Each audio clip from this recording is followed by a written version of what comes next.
Hello, everyone. Today, I want to discuss with you about emotions. What are emotions and how should we deal with them? So, let's think about it for 1 second. What comes to your mind when I say the word emotion? Maybe it's a specific thought, a specific feeling that's coming to your mind. Now, close your eyes for 1 second and just imagine when I say this word happiness. What comes to mind?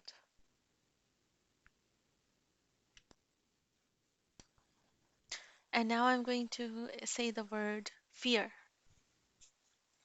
Are you remembering a specific experience or is a specific event coming to mind? How do you feel inside?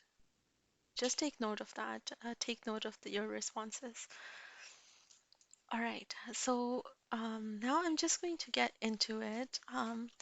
What is an emotion? An emotion, as I've mentioned in some of the other modules about parenting, is what happens is any behavior that a child displays is either a reaction or an imitation of an experience.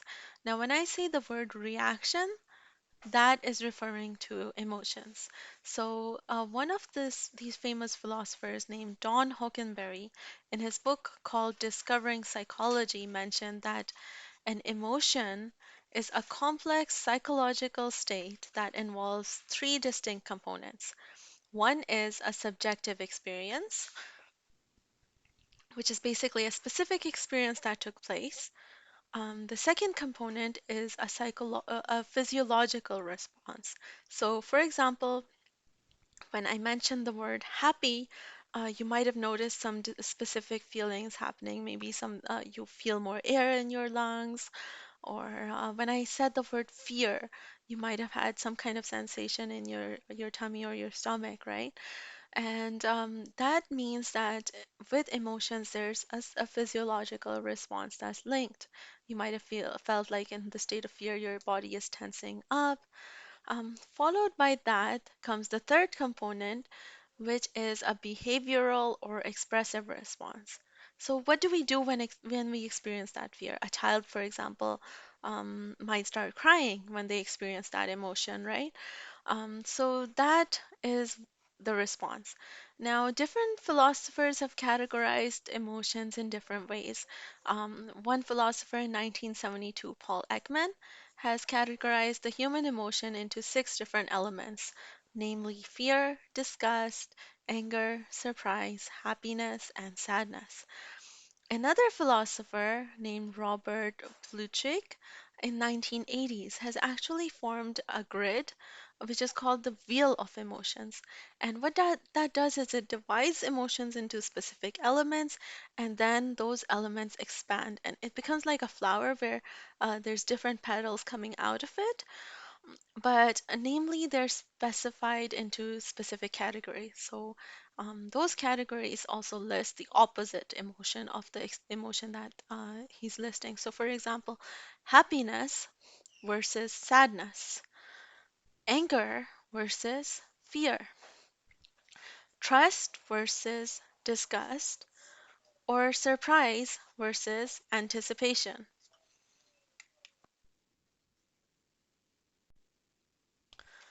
So, why is it that we experience these kind of emotions? Why do they occur in our life? And I know that a lot of the times when we are having really extreme emotions, we find ourselves asking the question that why do we even have these emotions? Or for some people, it might be the opposite. Why can't I experience these emotions? So a person, for example, in a depressive state might be saying, "Hey, why can't I experience happiness anymore? What's happening with me? Is something wrong with me?" And that's definitely nothing is wrong with you. It's just that your mind has stopped reacting in the specific way to specific events. And we're going to look into that as part of the program that I am um, mentioning onwards. All right. Um, so. There is a reason for our emotions to occur. So, the reason why emotions occur is because they have an important role in our programming. They have to be a response. The brain and your mind creates responses because we have specific experiences, and we need to know or understand what to do if we experience that again. So, for example, if you are in danger or you stepped on a needle, you need to understand that you don't want to experience this kind of pain again. And that's why the brain or the mind creates these emotions, right? That's why you experience these responses. But what exactly happens when those responses are occurring when they don't need to occur? So, for example, we have anxiety. Anxiety is the situation where you are experiencing the state of fear, and you're comparing um, the current situation to an event that might have occurred in the past, which might have led you to be in a state of danger. And especially that's the case with post-traumatic stress disorder, which a lot of people, especially in our time, are going through. So that's what I'm going to discuss on that as a specific right now. Um, but just look at these examples and you'll be able to understand that why these emotions are occurring and how we can deal with them. So, in terms of PTSD, what happens is there's some kind of traumatic event that's occurred in the past, right? And right now, you're in another place. It might not be a dangerous situation.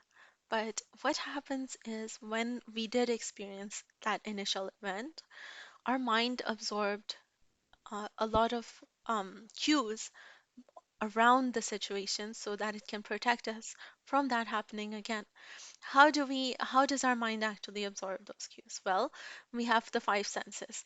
We have the sense of sight. What was I seeing? What colors were there? What location was it? What did it look like for me, right? The mind just absorbed it as an experience. The sound. Was there loud noises? Was it quiet? What kind of words were I listening to? Those words are going to create thoughts, and those are very, very important if you want to actually overcome these issues. So just keep note of that for the future scenario. You have your thoughts. You have and the sense of hearing, the sounds you were listening to. Now, also the sense of smell. What kind of smells were you experiencing? What kind of taste was there? Uh, what did it feel like to touch? Maybe some people, the traumatic experience might have led to some kind of injury. So, what did that feel like? All of those cues are actually absorbed by your mind. And now they're trying to prevent you from experiencing that again. And what happens in PTSD is you're experiencing triggers, right? So, uh, um, you might be in another location that might be similar to that location, and your brain senses some specific cues, like maybe the specific the area or a specific word or specific sound, and your mind just gets alert that now you have to either fight it or you have to flight, and just be aware that you're in danger. It's like more like an alarm going off, alert, alert, alert, danger, danger. How do we actually deal with that when we're in that state, right? Um, I'm going to tell you something that maybe it's not commonly told, but what one best way to deal with an emotion when you don't want to experience it anymore, and this might put a lot of question marks in a lot of people's minds at how. The best way to do it is do not ignore and do not distract your mind from it. Yes, but I'm experiencing anxiety. How do I not ignore it? I have to come out of it. No, I understand that you might be experiencing that emotion and it is not helpful for you at this point. But what your mind is doing is it's only alerting you that you might be in danger. The first and most important thing you have to do is acknowledge. Acknowledge the fear, acknowledge the emotion, acknowledge the anger, acknowledge whatever sensation you are experiencing right now. Tell the mind, I hear you. I hear you. I was in danger back then. I hear you. You can actually take your hand, put your hand on your heart and just tell yourself, I hear you. I accept you. I understand that I'm experiencing this fear, this anxiety, this stress because of something bad that actually happened to me. And when you do that, your mind actually understands that, okay, this emotion has been acknowledged. Now I'm in good hands. It starts to trust.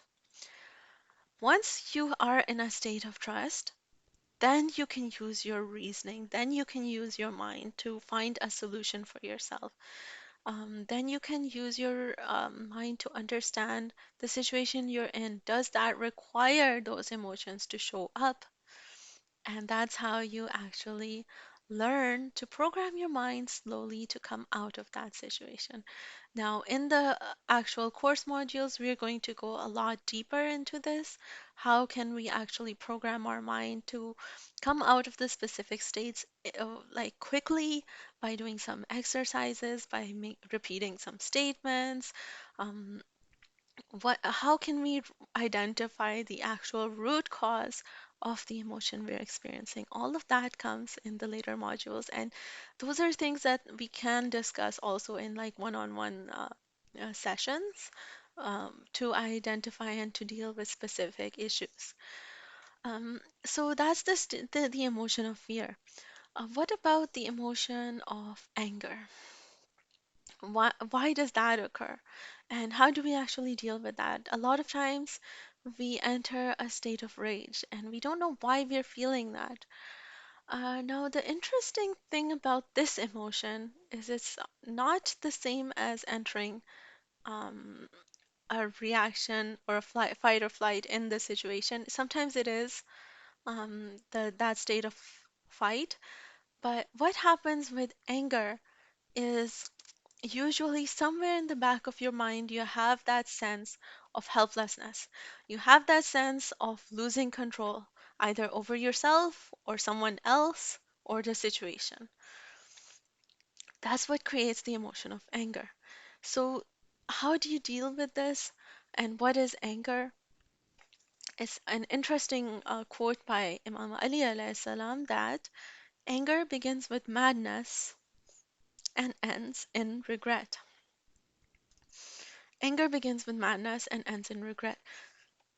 What happens when we are angry is that it's meant to be a response that takes you beyond your sense of reasoning to cause you to take quick action beyond what you would normally do in that specific scenario. So, for example, I could be angry, really angry and raging, and I could just pick up and throw something on the wall. Now, generally, without that emotion, I would understand that if I pick up and threw something on the wall, something is going to break and it's going to cause me regret later on. But in that specific state, I'm not paying attention to what's happening. I'm just trying to release this immediate emotion in order to protect myself from the state of helplessness. So it's really, really important to understand that the reason you're feeling anger is because you feel like you've lost control in a situation. And again, it helps when you take a deep breath, when you put your hand on your heart, when you change your physiology. If you're standing up, sit down, sitting down, lay down, lying down, stand up, drink some water. Maybe it actually sends energy to your mind that you're okay. You have to come out of um, that state, that primal state where your body is tensed up and ready to fight. You're not in that situation and you just need to come out of it, right? Um, Again, the most important thing to do is acknowledge. I understand that I'm experiencing this emotion. I have to accept my own self.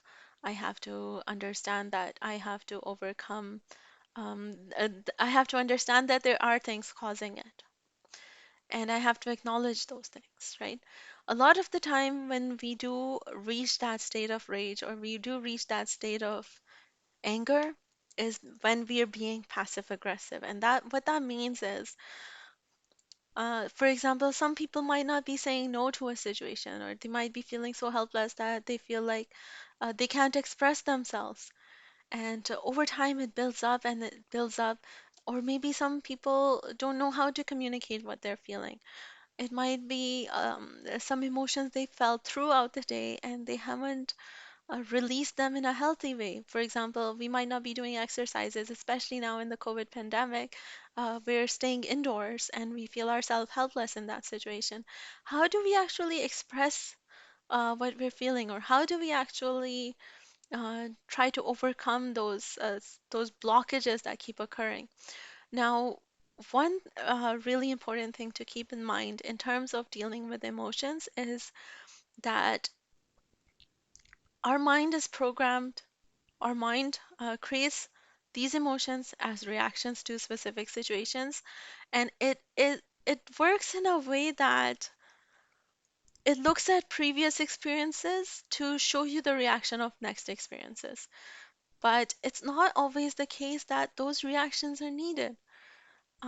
Again, it's based on taking cues from previous experiences, but the next situation that you're in right now might not require that. So it's who actually takes the decision in the end, that how am I going to react to that situation? It's ourselves. It's not anybody else. Who creates the situations that they're living um, in terms of what they want to do, where they are? Who creates all of these situations? It's ourselves. I know that a lot of people are going to argue with me right now that, no, what are you talking about? There's a lot of things happening in the environment, right? And that's why I have to experience these emotions. Yes, there could be a lot happening in the environment, but how you react and the life path you take is entirely up to you. And how you want to move forward with your life is also up to you. If there are issues happening in the environment, are you actually acknowledging it or are you ignoring it? Are there problems that are occurring in your life? Are you actually acknowledging and trying to solve them? Or are you moving forward without solving them? Are you letting them build up? A lot of the issues that occur with relationships occur because there's a lot of things that are built up without reaching any solution. They're being ignored, they're being avoided. There's no way we can actually sit down and discuss solutions to our problems. Or it might be, yes, it might be situational. We might have, for example, one spouse might have lost their job, and that might be creating a lot of stress. Another might be just, stuck at home all day and dealing with other people that might be creating a lot of stress. But are we going to just keep ignoring our problems, or are we going to reach some kind of resolution? Whether it's overcoming some of our own limiting beliefs, and whether it involves expressing or communicating what we feel to other people is entirely up to you. And beyond that, one more thing that I want to say is that before we actually start blaming the rest of the situations, or even before we are communicating what's happening in the external world, it's really, really important to look at our own internal world. What's happening inside there? Could it be that I'm reacting to a situation without knowing that that reaction might not be this, it could be, changed, and that change could actually resolve the actual issue itself. So there's a lot of things to think about here, and especially in relationships, it's sometimes a very complex structure, and that's why we have these programs to actually be able to discuss and to be able to go deeper into those things.